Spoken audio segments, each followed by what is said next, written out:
गच्चीबौली में एक खौफनाक सड़क हादसा पेश आया। शहर हैदराबाद के इलाके गच्चीबौली में एक खौफनाक सड़क हादसा पेश आया। साइबराबाद ट्रैफिक पुलिस ने इस हादसे का सीसीटीवी फुटेज जारी किया है, जिसमें देखा जा सकता है कि एक शख्स ने लापरवाही से गाड़ी चलाते हुए दूसरी गाड़ी को टक्कर दी। इस हादसे में कार सवार अफराद जख्मी हो गए। Bureau report, AHN news.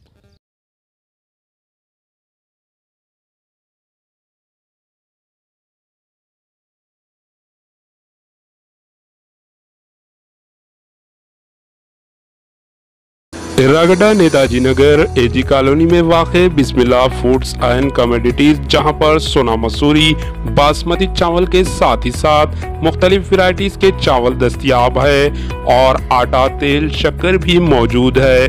कम से कम दामों में सहूलत फराहम की जा रही है।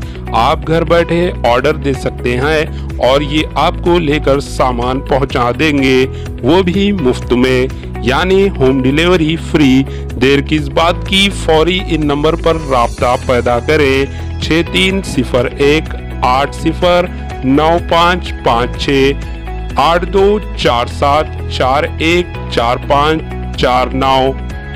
बिस्मिल्लाह foods and commodities, Erragadda, Hyderabad.